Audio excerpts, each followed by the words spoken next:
In less than a week from now, India will be hosting the G20 summit. India in 2023 led a people's presidency of the G20. But not just that, 2023 has been known for Global South actually coming out and India emerging as a leader of the Global South. To talk about that and a lot more, joining us is the Deputy Minister for External Affairs, Meenakshi Lekhi ji. Thank you so much for joining us, ma'am. I want to begin by asking you about the preparations that are underway. You're right now coming from one of the meetings that were taking place, and to show the cultural side of India, but also the strategic side. Bharat Mandapam was inaugurated by the Prime Minister a few days back. How are the preparations like in New Delhi? I ask you not just as a minister who is holding multiple responsibilities, important responsibilities for the G20, but also somebody who's hosting this as a representative of New Delhi. So I feel very nice because the host city is my constituency, and all the beautification work which has been done and which you can see all around, especially in New Delhi. I'm grateful that Lieutenant Governor has personally supervised many things and brought in so many corporate households and others, and from Delhi Can Board to Transport Ministry, Delhi Government, PWD, CPWD. Everyone has been brought together, strung up their efforts to revamp Delhi, and you see those beautiful sculptures, etc., around most corners.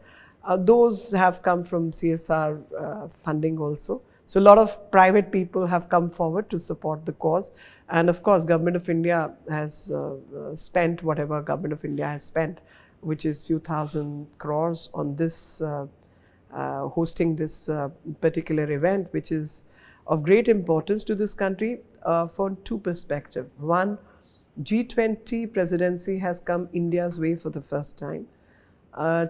India's been the host for the first time. Secondly, this is one event of this scale where all the heads of states of 20 most important countries and 9 other countries who are special invitees are going to descend on Delhi on one particular day. So this huge paraphernalia which works with something like G20 happens to be hosted by Delhi. And post-COVID, this is one such big event of its kind for the whole world to witness. So hosting itself has been quite a experience for everyone who's worked on this, even for people like you who will be covering it. Yeah. Because this is once in a lifetime kind of a thing which happens. But I'm sure India will get to host many such important events in near future. Well, if I can take this a little further, 2023 has seen so many G20 events across India.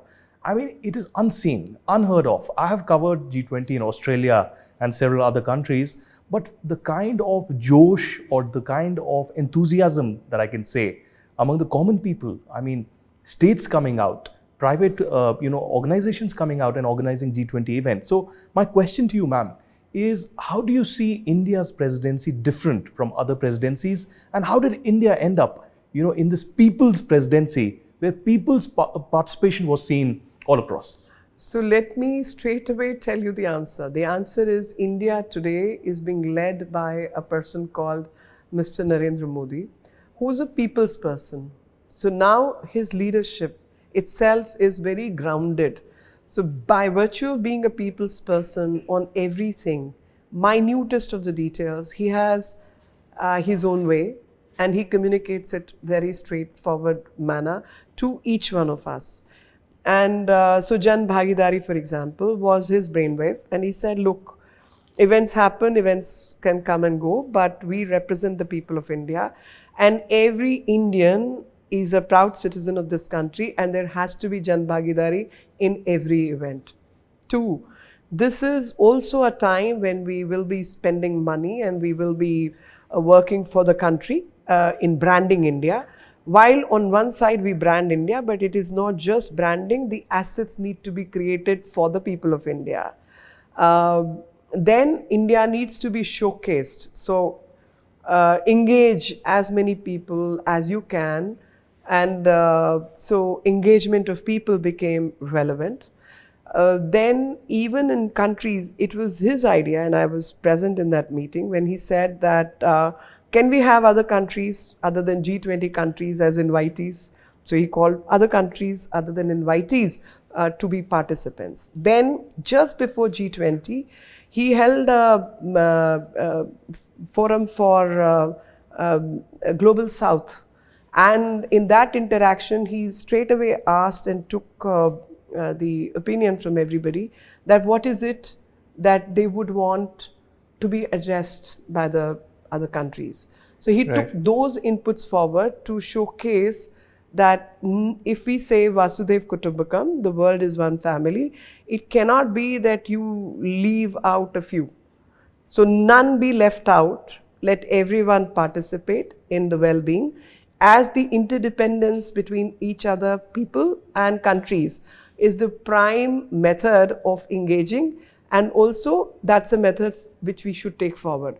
So in that context, India emerged as a leader of Global South and voicing their concern as part of G20. And I personally feel that, and this also comes as an experience as part of this entire conversation, that on one side there are 20 countries which represent the economic might of the world, because 85% of GDP comes from these 20 countries. So on all these fronts, if these 20 nations are going to decide, or whatever they are going to decide is going to impact the whole world, is going to impact the whole, every country. The ones who do not have a voice because they are not part of G20, can the world go ahead and work forward leaving them behind? Answer is no, because everybody needs to be taken together. So their voice needs to be voiced. So India becomes the voice of the voiceless, and voiceless in a room which is full of these powerful nations who control the global policy, and that policy will become redundant if the voice of 120 other countries doesn't get to be heard. So I think in that sense, the Prime Ministership of India, or India's Prime Minister and Mr. Modi's Prime Ministership, has brought in certain changes in the entire modus operandi, which is for everyone to see, and the results are for everyone to cherish. And in that sense, India's G20 presidency has been very different from other countries. And as you've covered Australia for that matter, I would like to name any other country, but before us, Indonesia, which happened at a time of COVID, Brazil would be next. And each country, each person who we have met had very high appreciation for the efforts of India. Very positive message about India. And that's what building brand India is all about. Quality with compassion is who we are. You know, this was actually going to be my next question about Global South. At a time when India has seen this presidency, Global South is a term that has been used from the late 60s. But India has made Global South cool, or if I may actually use the term, sexy. You know, it is very important for the world to realize what Global South actually thinks and says. But I was recently in Europe, and I was speaking to a lot of diplomats and politicians, and there was increasing level of uncomfort in them whenever I use the term Global South. Why do you think this is so? And do you think that this is a time where India has shown, not just in the last 1 year, but over the years, that we can take independent positions, the biggest independent position being the Russia-Ukraine war, and you can't patronize us. You can't use that patronizing tone anymore, and India is going to reflect its own opinion, its own self-interest, and showcase that.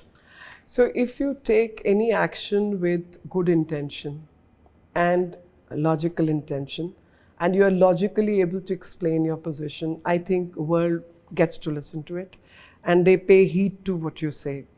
Global South, if I may be a little more upfront and undiplomatic, I would say that Global South was a term which was used in a denigrated manner to denigrate other nations by saying, oh, underdeveloped nations. Yes. That is the context in which Global South was used. Now, Global South is being used in a different method. The different method is a more moralistic tone. And the moralistic tone is that no global north can survive and work without support from global south, because these are the countries which are high in resources.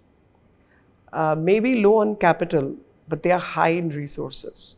So every resource is needed, even by the ones who are high in capital.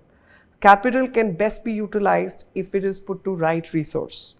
So this correlation is what India has established. And India, by its presidency, has showcased that we are truly a nation which represents global north by virtue of being the 5th largest economy, but we also represent global south by being 1.4 billion people.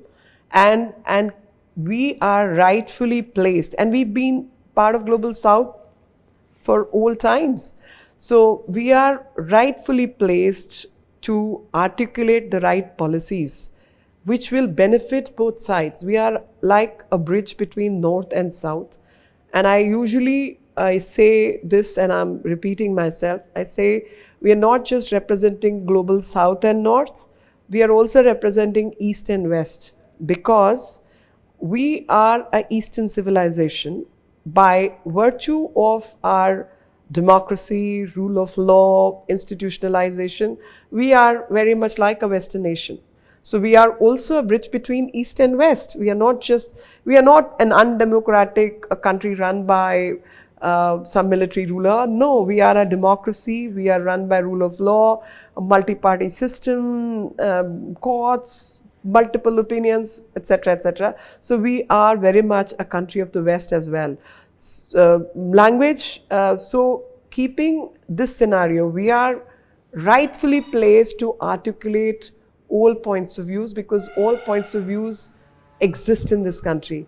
And thus the G20 presidency has come at a very opportune moment, and I'm grateful to the leadership of this country, especially the Prime Minister, who's utilized this opportunity to build brand India and to showcase to the world what India stands for.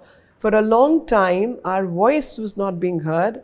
For a long time, we were unable to communicate how we felt on multiple issues. But because of G20 presidency and year being 2023, when Amrit Kaal is over, 75 years of India's independence, moving on Amrit Kaal, the next 25 years, how they are going to impact the world and the nation building exercise itself is happening right now. So 23 is a watershed moment in our history. It's a watershed moment in the global history also.